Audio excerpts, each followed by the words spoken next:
Subhanahu wa taala. Alhamdulillah, dalam perjalanan kita sebagai manusia, yang paling utama adalah ini selalu terikat dengan ibadah, mulai dari niat sampai segala aktivitas kita. Karena dalam Islam ini begitu banyak ladang pahala yang mestinya kita manfaatkan betul. Dari situlah sehingga para ulama kita itu mengajarkan hal-hal sederhana. Maksud saya hal-hal sederhana, salah satu amalan yang dilakukan oleh Bilal bin Rabah, sehingga Rasulullah mengatakan, apa yang kau lakukan Bilal sehingga kau mendahului aku masuk surga. Dalam mimpinya itu dia mendengarkan bunyi sandal di dalam surga. Setelah dia memperhatikan, ternyata bunyi sandal itu adalah bunyi sandalnya Bilal bin Rabah. Nah, Bilal bin Rabah ini kemudian ditanya oleh Rasulullah, amalan apa yang kau lakukan sehingga kau lebih dulu masuk surga? Bilal mengatakan, ya Rasulullah, aku belum mati, ini aku masih hidup, aku belum masuk surga. Rasulullah mengatakan, tidak, aku bermimpi dan memperhatikan ada bunyi sandal di dalam surga, dan itu bunyi sandalmu. Sehingga Bilal mengatakan, tidak ada ya Rasulullah. Nah, Rasulullah mengatakan, ada, cari amalan itu, pasti ada yang kau lakukan khusus. Setelah Bilal mencari, dia menemukan bahwa ada satu amalan yang saya lakukan, sahabat yang lain tidak lakukan. Kemudian Rasulullah bertanya, amalan apa itu? Bilal mengatakan, setiap wudu saya batal, saya langsung berwudu. Jadi setiap wudunya batal, langsung berwudu. Kemudian setelah selesai berwudu, saya melaksanakan sholat sunat 2 rakaat, tapi kau tidak pernah mengajarkan kepada kami ya Rasulullah. Cuma saya sholat sunat 2 rakaat, itu sholat sunat wudu. Kemudian Rasulullah mengatakan, itulah yang menyebabkan engkau masuk surga lebih dulu. Nah, ini sebenarnya saya ingin sampaikan kepada jamaah bahwa ini amalan sebenarnya sederhana, yakni memelihara wudu. Dan setiap selesai wudu, kita melaksanakan sholat sunat wudu. Sholat sunnah wudu ini adalah sholat sunat yang dikerjakan ketika wudu kita, air wudu itu masih basah. Itu yang paling utama. Ketika kita sudah berwudu masih basah, kita bisa kerjakan sholat sunnah wudu. Untuk masuk ke masjid, itu bisa kita niatkan double. Jadi selain kita niatkan sholat sunat wudu, kita juga niatkan sholat sunat tahiyatul masjid. Kerjakan, kita mendapatkan 2 pahala. Jadi karena kalau ibadah sunnah itu boleh menggabungkan 2 niat dalam satu perbuatan, yang penting kedudukannya sama. Nah, sehingga ketika kita masuk ke masjid, niatkan sholat sunat wudu, sekaligus kita niatkan sholat sunat tahiyatul masjid. Bagaimana caranya? Kalau kita mau pakai bahasa Indonesia, katakan, saya sengaja berniat melaksanakan sholat sunnah wudu dan sholat sunat tahiyatul masjid 2 rakaat karena Allah. Jadi begitu aja. Jadi itu kita laksanakan supaya kita dapatkan 2 pahala ini. Sebenarnya dalam wudu Bapak Ibu sekalian, ini ibadah yang orang anggap istilahnya sederhana. Padahal saya pernah ngaji sama salah seorang ulama yang menjaga betul wudunya. Saya tanya beliau, apa sebenarnya fadilah wudu? Dia itu menjawabnya sederhana sekali. Dia mengatakan dalam hadis Rasulullah, siapa yang sudah berwudu kemudian membaca asyhadu an la ilaha illallah wahdahu la syarikalah wa asyhadu anna muhammadan abduhu wa rasuluh, maka Allah akan membukakan pintu surga dari mana saja dia mau masuk ke dalamnya. Itu kan ada doa wudu itu. Doa sesudah wudu. Itu doa dibaca khusus itu dalam hadis Bukhari itu, Pak. Jadi kalau sudah berwudu, sebelum baca doa baca itu. Asyhadu an la ilaha illallah wahdahu la syarikalah wa asyhadu anna Muhammadan abduhu wa rasuluh. Nah, itu dibaca. Itu kata Nabi, Allah akan membukakan semua pintu surga itu terbuka dari arah mana saja dia mau masuk. Sebenarnya wudu ini baru itu pendek sekali, Pak. Kemudian yang ketiga, orang yang berwudu itu sebenarnya itu dijaga oleh para malaikat. Dulu di zaman Nabi itu tidak ada motor, tidak ada mobil, sepeda juga tidak ada. Sahabat itu berjalan kaki ke masjid kalau subuh. Bahkan ada sahabat itu yang 2,5 jam, hampir 3 jam jalan kaki ke masjid untuk sholat fardu subuh. Jadi sekitar jam 2 malam itu sudah jalan. Tapi tidak ada sejarahnya sahabat Nabi itu jalan ke masjid itu dihadang oleh orang-orang mabuk di jalan. Kemudian tidak ada sejarahnya dihadang kemudian dibunuh, dicelakai di jalan ketika dia ke masjid. Padahal waktu itu keadaan sangat mencekam. Rahasia yang diajarkan Nabi adalah wudu. Rasulullah mengatakan, jangan engkau tinggalkan rumahmu ketika ingin berangkat ke masjid untuk sholat fardu, kecuali engkau dalam keadaan ada wudu. Karena ternyata wudu ini itu dijaga oleh para malaikat. Itulah sehingga wudu ini menjadi syarat untuk kita sholat. Orang yang tidak ada wudunya itu tidak boleh sholat. Kenapa? Sholatnya tidak sah, karena dia menjadi syarat. Nah, dalam sholat ini mesti ada pengantar. Pengantar sholat itu kan ada, dan itu malaikat. Makanya sebenarnya wudu itu sangat penting, Pak. Kenapa kita dianjurkan hampir semua aktivitas yang menghadapi situasi sulit itu disuruh berwudu. Yang pertama, orang menjelang kematiannya. Pada saat orang sakarat, kita disunnahkan mewudukan. Orang mau mandi itu disuruh berwudu. Kenapa? Karena di air itu ada jin. Orang mau tidur itu disuruh berwudu. Kenapa? Karena di dalam tidur itu kita khawatir kalau kita tidak bangun lagi. Siapa tahu kita tidur langsung bangun di alam kubur. Wah, itu fatal itu. Makanya berwudu. Bahkan orang yang mau dioperasi itu sebenarnya disuruh berwudu. Nanti siapa tahu dia tidak bisa hidup lagi. Orang yang mau berangkat ke pasar disuruh berwudu. Kenapa? Di pasar itu banyak jin, banyak setan. Di situ kadang orang tertipu, di situ kadang orang dicopet. Tapi kalau dia berwudu itu dijaga oleh para malaikat. Sebenarnya wudu itu adalah didampingi oleh pasukan malaikat. Supaya orang itu aman. Jin tidak akan mengganggunya. Kenapa orang yang mau membaca Al-Quran disuruh berwudu? Karena kenapa? Orang yang membaca Al-Quran itu akan dipantau oleh para pengganggunya. Seperti syaitan itu akan selalu mengganggu. Supaya kita bisa cepat tidur.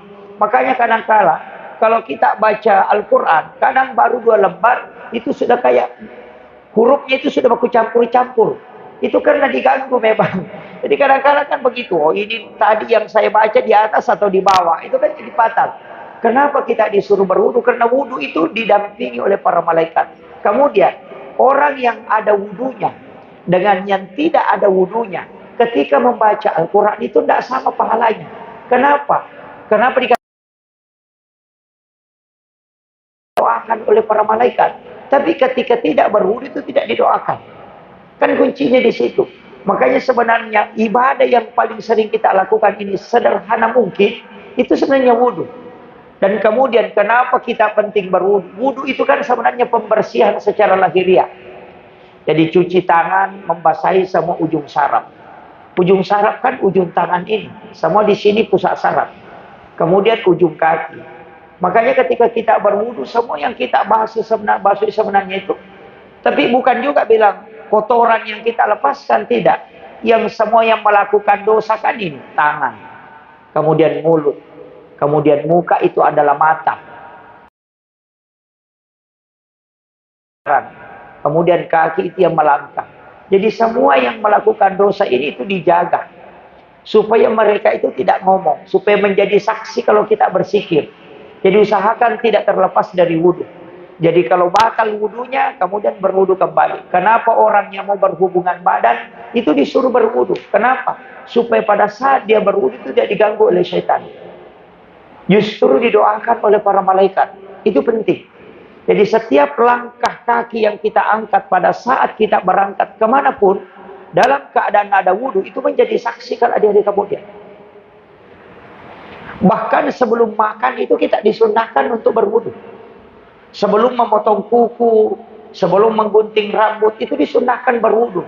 Supaya kuku yang terlepas dari diri kita, rambut yang terlepas dari diri kita, itu tidak pernah berhenti bersikir hingga hancur. Ketika dia terlepas dalam keadaan suci. Itu sebenarnya kuncinya, Pak. Makanya saya wasiatkan, ini amalan pelindringan. Jadi kita usahakan amalkan itu wudu. Jangan terlepas dari wudu. Kalau bisa sedapat mungkin, kita sebelum melakukan aktivitas, mau berangkat pengajian, keadaan wudu. Kenapa? Ini kuncinya. Siapa yang meninggal, sedangkan dalam keadaan ada wudunya, maka dia mati syahid. Itu kuncinya. Kita berharap akhir hidup ini kita meninggal dalam keadaan mati syahid. Karena mati syahid itu banyak. Yang pertama, meninggal karena tertimpa bangunan.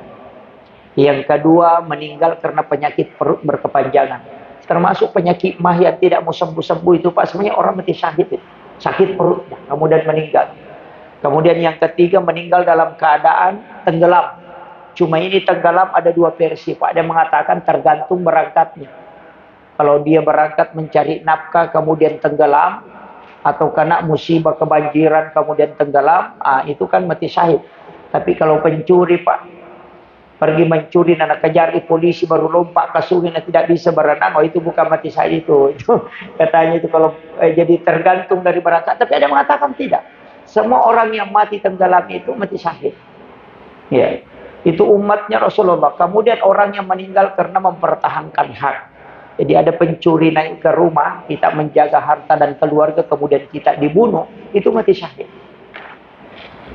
Kemudian menuntut ilmu. Man kharaja fi baitihi li talibil ilmi fa huwa syahid hatta yarji. Jadi kalau ada anak kita kirim ke Jakarta, kita kirim ke Makassar, kita kirim ke Jayapura sekolah, kemudian masuk di pesantren, kemudian meninggal di situ dalam keadaan menuntut ilmu, tidak usah khawatir, Pak.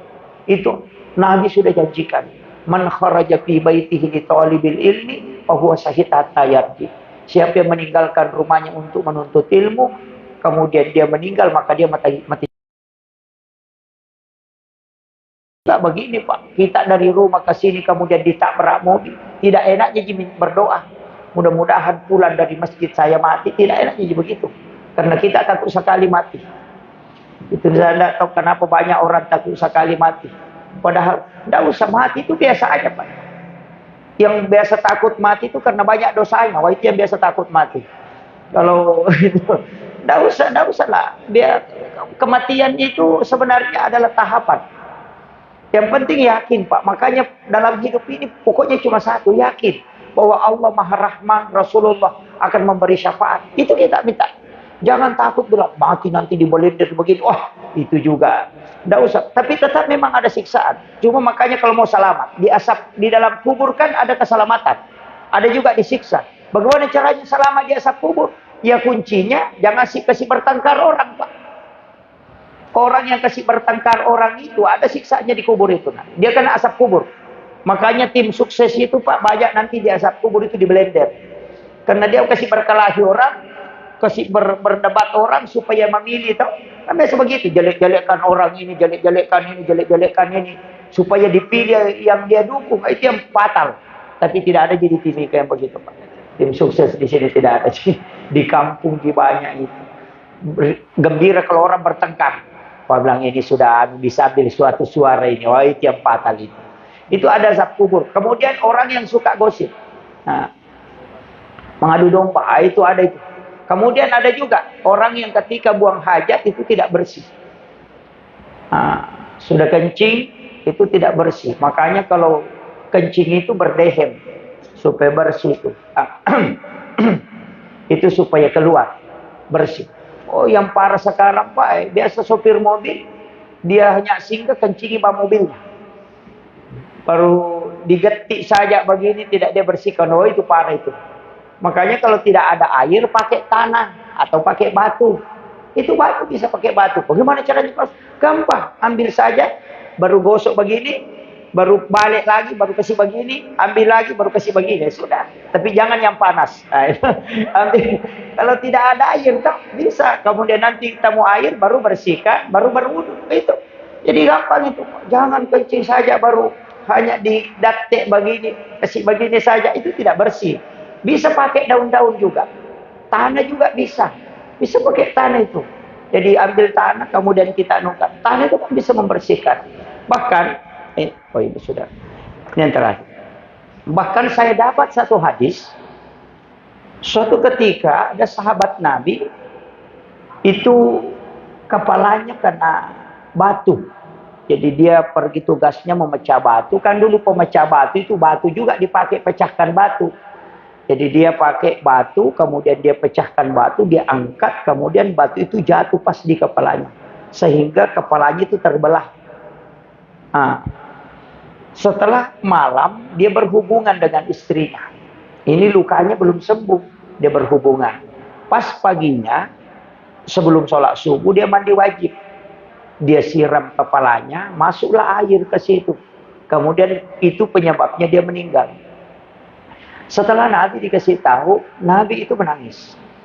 Kemudian dia mengatakan, seandainya dia bertayamum untuk pengganti mandi, kemudian dia berwudu untuk sholat, justru dia bisa selamat. Nah, ini jadi dalil, Pak. Makanya kalau ada orang sudah berhubungan, kemudian menggigil kalau mandi, menggigil, menggerling istilahnya, itu kena malaria misalnya, menggigil, tidak bisa mandi. Karena kapan mandi justru parah. Tidak usah mandi, Pak, bertayamum. Niatnya tayamum pengganti mandi, baru berwudu untuk sholat. Kenapa bisa? Itu dibolehkan. Tapi hanya orang yang menggigil. Jangan bilang, wah ada jalan baru ini kayaknya di Bapak Ustaz. Oh, itu tidak berlaku secara umum. Hanya berlaku bagi orang yang kena penyakit seperti asma. Kalau dia berhubungan kemudian mandi, bisa menyebabkan nyawanya tidak terselamatkan. Karena lebih parah, menyebabkan dia bisa tidak sholat subuh. Maka boleh dia bertayamum. Karena tayamum itu ada dua. Ada tayamum pengganti wudhu, ada tayamum pengganti mandi. Jadi orang bisa tidak mandi, hanya tayamum. Bagaimana caranya? Niatkan untuk pengganti mandi. Mandi junub. Kemudian berwudu. Kenapa berwudu? Karena untuk berwudu masih bisa dia tahan. Tapi kalau mandi tidak bisa. Sehingga dibolehkan dia berwudu, tapi juga dibolehkan dia bertayamum. Ini yang harus ditahu. Tapi jangan ngantuk dengarkan ceramah ini, Pak. Bahaya ini. Nanti dia bilang, wah sudah ada jalan pintas ini, tinggal ambil tanah, gosok badan, baru wudu, tidak mandi. Wah, itu yang bahaya. Itu dibolehkan para ulama-ulama sekarang. Saya melihat itu rincian penjelasannya, itu memang ada hadis membicarakan tentang itu. Ini saya kira yang penting saya sampaikan, mudah-mudahan ada hikmahnya. Wallahul muwaffiq ila aqwamit thoriq. Assalamualaikum warahmatullahi wabarakatuh.